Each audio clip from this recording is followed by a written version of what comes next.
Yo guys, balik lagi dengan Billy di sini dan kali ini kita akan membahas tentang Redmi 9T.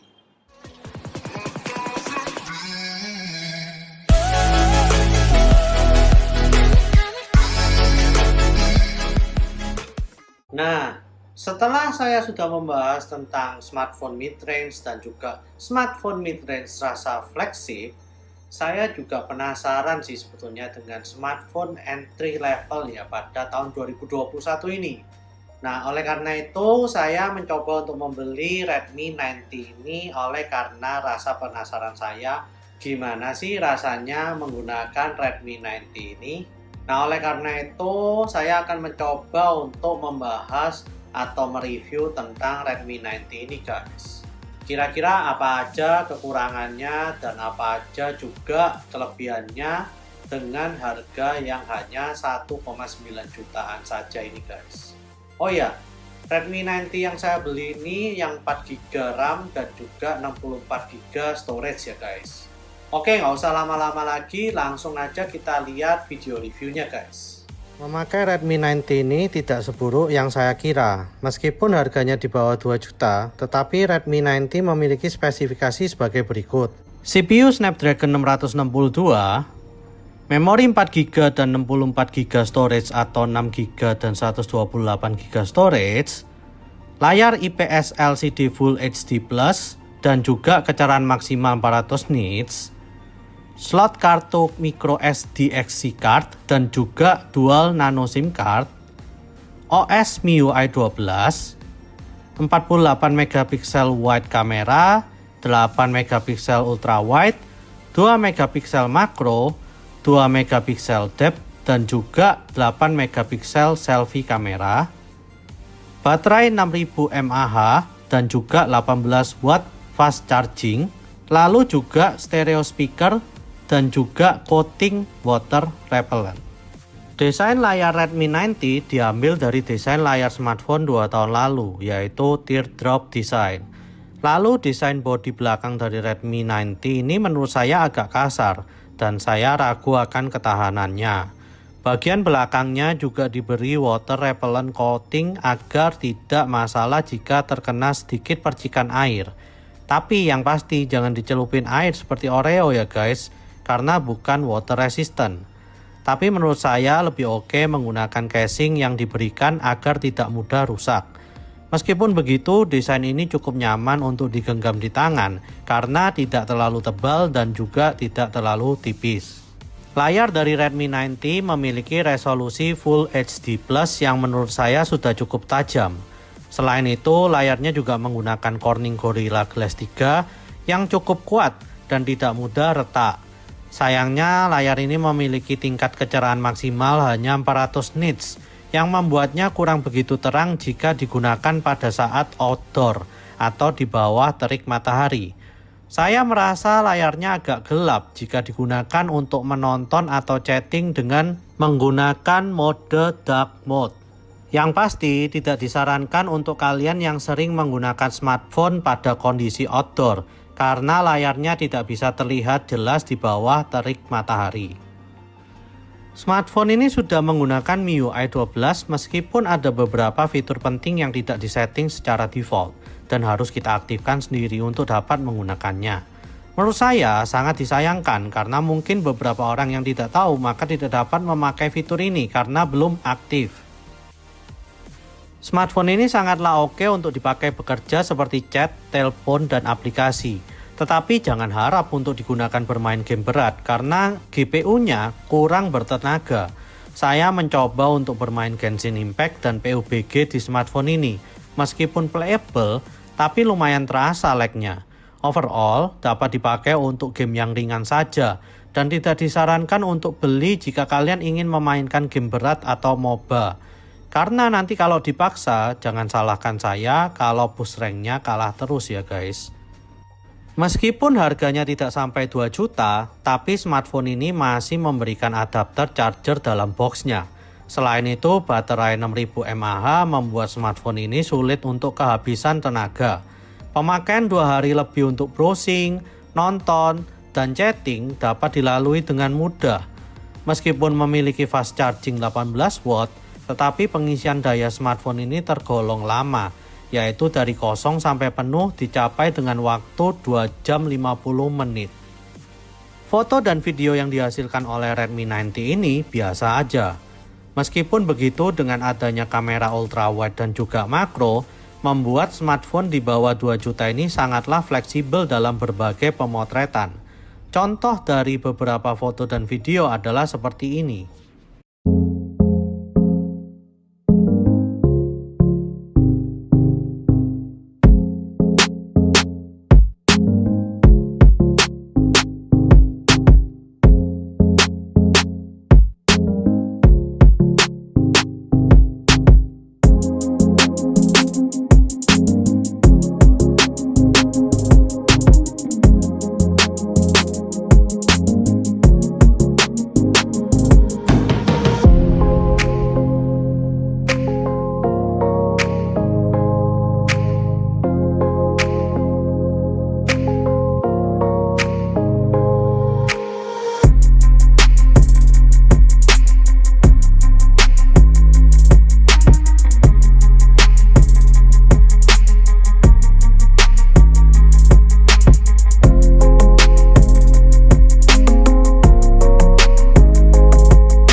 Ini menggunakan Redmi 9T ya, perekaman selfie kamera menggunakan Redmi 9T. Gimana suaranya? Bagus. Untuk sebuah smartphone dengan harga di bawah 2 juta sih, menurut saya udah oke banget ya, karena bisa dipakai untuk melakukan banyak hal. Tetapi bagi kalian yang ingin bermain game berat maupun menonton video, mendingan kalian beli smartphone 2 juta lebih karena lebih worth dari segi harga dan performa. Overall, untuk smartphone serba bisa dengan harga 1 jutaan, Redmi 9T ini boleh dibilang layak untuk dibeli. Nah, itulah video review dari Redmi 9T ini guys. Gimana menurut kalian? Menurut kalian sesuai nggak dengan harganya? Nah, langsung aja ya kita ke kesimpulan dari penggunaan Redmi 9T ini menurut saya sendiri guys. Oh ya, kesimpulan ini saya buat Tentunya dengan melihat harganya yang hanya 1,9 jutaan saja ya guys. Jadi patokan dari bagus atau jeleknya itu tergantung dari harga 1,9 juta itu guys. Mungkin kalau dibanding kalian itu belum tentu bagus seperti yang saya kira. Tapi pokoknya saya hanya melihat dari patokan harga 1,9 jutaan itu ya guys. Karena kalau kita bandingkan dengan smartphone mid-range atau flagship, tentu saja itu akan jomplang banget gitu loh guys hasilnya. Nah, menurut saya setelah memakai Redmi 90 ini kurang lebih selama 3 hari ya guys. Yang pertama bisa saya puji adalah kekuatan dari baterainya. Memang Redmi 90 yang memiliki kapasitas baterai 6000 mAh ini bahkan ada di boxnya ini ya guys. Itu benar-benar tahan lama gitu loh guys. Bahkan ini sudah 66 jam ya guys. Itu kurang lebih hanya saya pakai 46% saja. Jadi ini masih sisa 54%. Padahal itu sudah saya pakai untuk PUBG setengah jam, sudah saya pakai untuk nonton YouTube kira-kira 30 menitan, dan waktu standby-nya hampir 3 hari kan guys. Dan saya juga mencoba Genshin Impact selama kurang lebih 10 menitan. Nah, ini pun juga saya sudah browsing-browsing, udah nyoba-nyoba untuk puterin lagu. Pokoknya yang saya butuhin untuk kebutuhan konten review ini udah saya syuting semua gitu loh guys. Nah, ini masih sisa 54%. Nah, jadi 6000 mAh-nya itu bukan ya kaleng-kaleng gitu. Jadi bener-bener tahan lama banget guys. Nah, sebelum penggunaan 3 hari, saya sempat untuk menggunakan sampai 0% ya guys. Itu saya bener-bener struggling banget untuk menguranginya sampai 0%. Sampai akhirnya ya udah saya biarin nyalain YouTube, suaranya meskipun saya silent ya, tapi YouTube-nya jalan terus gitu loh guys. Sampai akhirnya 0%. Itu membutuhkan waktu sekitar 1 harian. Nah, padahal saya waktu itu kira-kira waktu pertama kali buka HP ini itu masih 56% lah ya. Jadi waktu awal saya untuk buka HP ini itu sudah ada 56% untuk awalnya. Nah, jadi untuk membuat HP ini benar-benar 0% tuh susah banget guys. Jadi kelebihan pertamanya adalah dalam hal baterainya yang awet dan tahan lama guys. Nah, lalu untuk performanya gimana? Nah, kalau performanya sih untuk kegunaan sehari-hari lumayan cepat ya kalau swipe-nya ini. Dan juga untuk mungkin hal chatting, untuk foto juga nggak lemot-lemot banget gitu. Jadi oke untuk dipakai untuk kegiatan sehari-hari. Untuk browsing pun juga sangat cepat gitu loh. Nggak sampai lemot yang bikin orang jengkel gitu lah ya. Nah, tapi kalau kalian beli HP ini untuk main game itu adalah salah satu hal yang menurut saya sangat kurang di smartphone ini guys. Saya sudah coba untuk main Genshin Impact, itu ya mungkin beberapa orang ngomong itu nggak playable gitu ya, karena banyak banget gitu loh, patah-patahnya itu di mana-mana. Jadi kalau kalian main, kalian bisa tahan dengan ya Snapdragon 662 ini, itu menurut saya kalian hebat banget karena kalian termasuk orang yang sabar. Tapi menurut saya pribadi setelah menggunakan Redmi Note 10 Pro juga yang mid range ya, itu untuk main Genshin Impact itu ini menurut saya kurang playable, kurang enjoyable lah ya. Terus saya juga udah coba untuk bermain PUBG. Nah, untuk bermain PUBG dia masih playable meskipun kadang-kadang ada patah-patah. Oh iya, untuk main Genshin Impact dan juga PUBG saya nggak bisa ganti setting terlalu gimana ya untuk grafisnya, karena saya menggunakan grafis yang default. Itu aja udah struggling banget untuk main gamenya. Ya, tapi entah kenapa saya main dengan ini, PUBG-nya saya juara 1 sih. Jadi ya kalau PUBG sih menurut saya masih bisa untuk dimainkan. Karena dia patah-patahnya nggak semua dalam gamenya ya, tapi mungkin dalam 3-4 menit dia patah 1-2 kali lah ya lag-nya. Nah, lalu gimana untuk layarnya? Nah, untuk layarnya ini juga saya mengalami masalah di layarnya juga. saya malahan prefer untuk mematikan auto brightness-nya guys.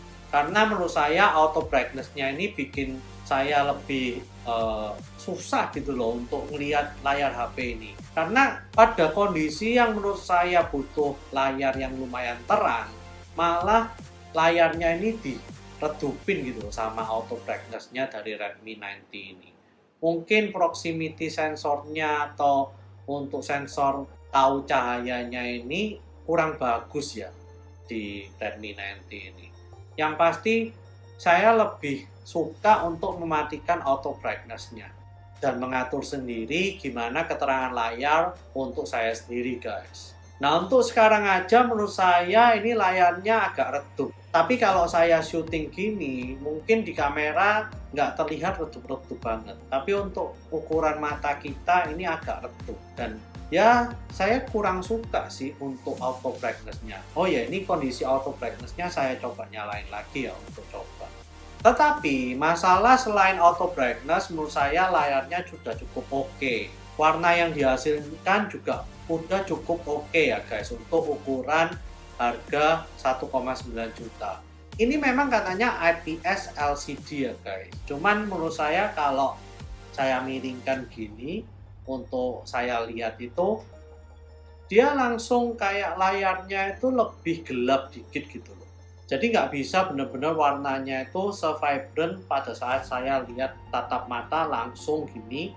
Kalau saya miringin gini udah agak susah untuk dilihat gitu guys. Padahal ini IPS LCD ya. Nah setelah saya mungkin cari tahu-tahu kenapa kok bisa seperti itu ya. Ternyata keterangan dari layar ini maksimalnya hanya 400 nits saja guys.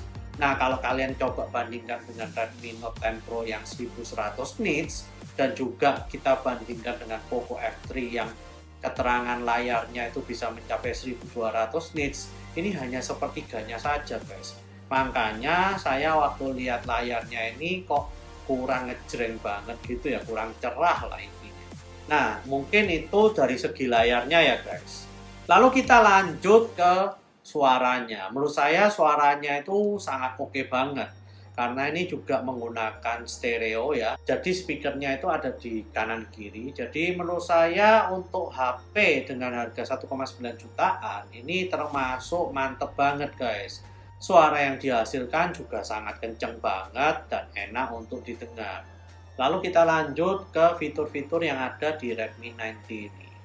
Menurut saya fitur-fitur yang disediakan itu lumayan lengkap guys. Jadi banyak fitur yang sudah disediakan yang ada di mid-range juga, padahal ini hanya smartphone entry level. Dan menurut saya fitur-fitur yang disediakan itu cukup untuk harga dari smartphone ini. Meskipun begitu ada beberapa fitur yang mungkin bisa saya bilang kalau saya kangen di smartphone mid-range. Contoh dari fitur yang nggak ada di smartphone entry level ini adalah fitur haptic feedback pada saat kita ngetik dari keyboard guys. Entah kenapa meskipun di sini ada settingannya katanya bisa feedbacknya, tapi menurut saya pada saat saya tap untuk ketik keyboardnya itu nggak ada haptic feedback sama sekali. Dan itu menurut saya nilai kurang ya, karena kalau di Android kan harusnya waktu kita ngetik keyboard itu harus ada haptic feedbacknya. Lain ya kalau kita bahas tentang iPhone. iPhone sih nggak ada, selain dia hanya gesturnya doang, itu nggak ada. Nah lucunya di sini kalau kita menggunakan gesture itu ada fitur haptic feedbacknya guys. Jadi ya saya mungkin nitpicky ya tentang hal itu, tapi ya itu yang saya rasakan dan saya ingin ada sih di HP entry level ini guys. Oh ya, fitur-fitur yang ada pada setting itu juga agak aneh guys, karena tersedia sih, cuman beberapa nggak dinyalain secara otomatis gitu loh pada defaultnya. Nggak kayak HP mid-range yang kita sudah lihat sebelumnya, itu fiturnya kalau kita waktu pertama kali nyalain itu udah langsung di default semuanya nyala.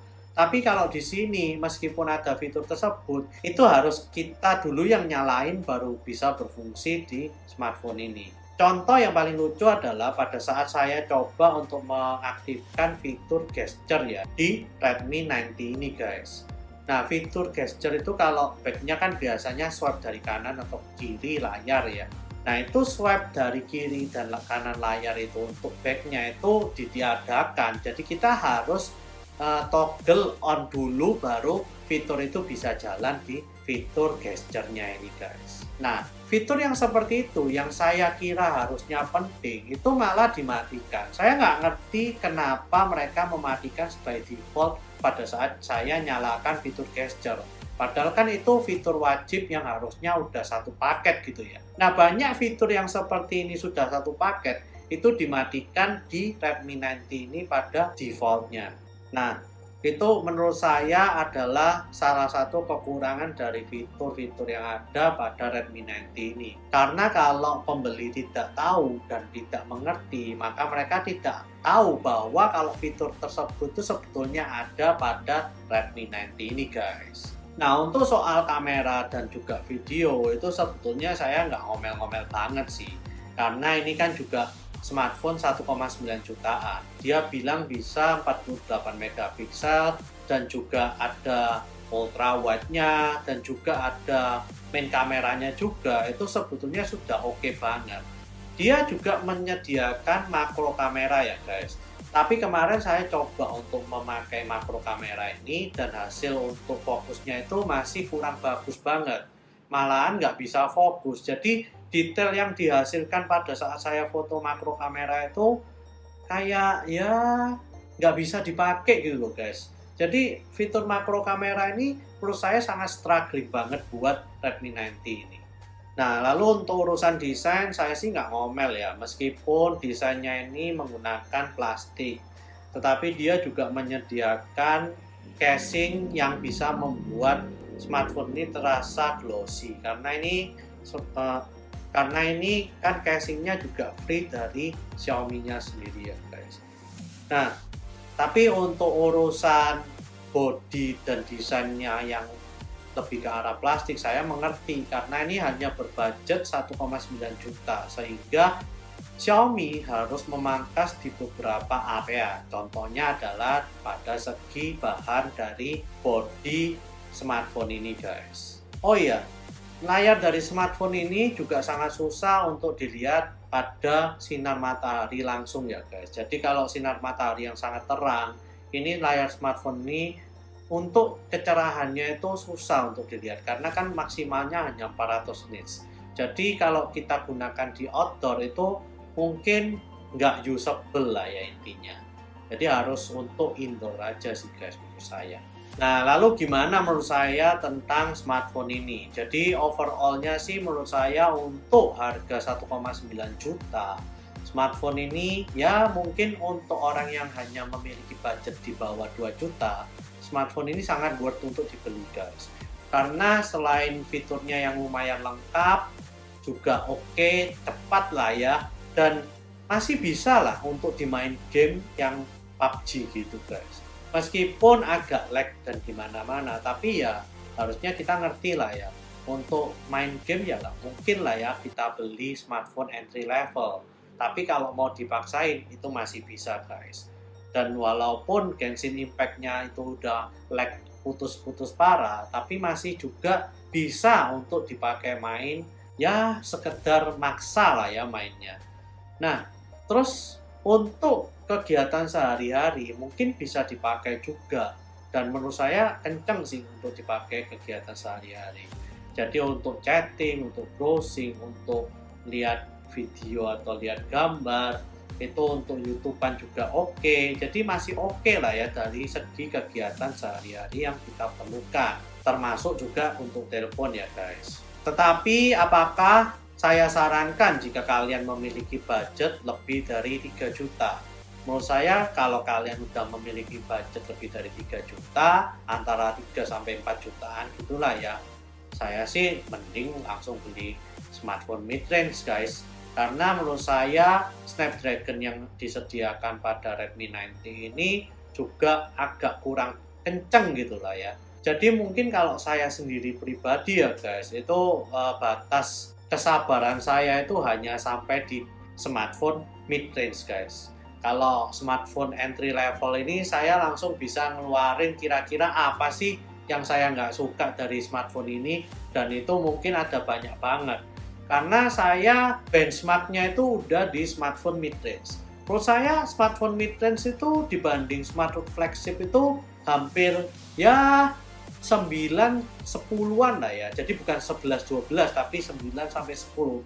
Kalau kira-kira smartphone mid-range itu nilainya 9, smartphone flagship itu nilainya 10. Karena ya bedanya mid-range sama flagship itu biasanya hanya dalam segi kalau kita main game saja guys. Kalau kita nggak main game itu bedanya nggak terlalu kerasa. Contohnya di Redmi 90 ini ya guys, kalau kita coba untuk fingerprint unlock seperti ini, itu bakalan kerasa gitu loh kalau dibandingin smartphone mid-range. Tapi kalau kita bandingin smartphone mid-range dengan smartphone flagship, ya untuk ya fingerprint ini jedanya itu nggak begitu kerasa. Nah ini aja barusan agak gagal, agak nge-lag gitu ya.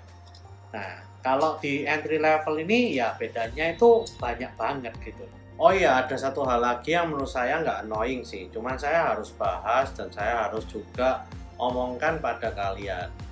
Di bagian atas ini tombol volumenya itu juga mungkin build quality-nya agak beda ya. Yang pasti waktu saya coba untuk tekan volume down ini lebih kuat daripada saya kalau tekan volume up. Jadi kalau misalnya saya tekan volume up ini, jempol saya ini nggak butuh tenaga yang kuat banget gitu. Jadi saya cuman sentuh dikit itu udah langsung bisa ketekan. Tapi kalau saya untuk volume down, saya harus tekannya lebih kuat lagi. Nah itu saya nggak tahu kenapa kok di sini itu beda gitu loh. Jadi kalau biasanya di smartphone lain itu kan volume down-nya dan volume up-nya itu membutuhkan tekanan yang sama ya. Kalau ini enggak, yang bagian atas ini lebih gampang untuk ditekan daripada bagian bawah. Nah, terus kenapa saya harus bahas ini ya? Soalnya takutnya nanti kalau kalian lagi main gini, kesentuh dikit di bagian atas ini gampang banget gitu untuk volume up. Tapi kalau kesentuh di bagian sini dikit, itu kalau nggak membutuhkan tenaga lebih, itu nggak akan ketekan gitu ya. Jadi itu saja sih yang harus saya luruskan pada build quality di volume up dan volume down di Redmi 90 ini guys. Nah jadi begitu saja review dari Redmi 90 kali ini guys. Menurut kalian gimana tentang Redmi 90 ini guys? Jika ingin berdiskusi langsung aja komen di bawah ya guys. Like, subscribe, dan share jika kalian suka dengan video ini. Komen jika kalian ingin berdiskusi di video ini juga guys. See you guys di video selanjutnya. Smartphone 1,9 jutaan loh, sekarang fiturnya udah seperti ini. Layarnya juga udah full, suaranya juga udah stereo. Padahal waktu dulu kalau nggak salah 1,9 jutaan itu nggak bisa dapat HP yang kayak gini juga sih.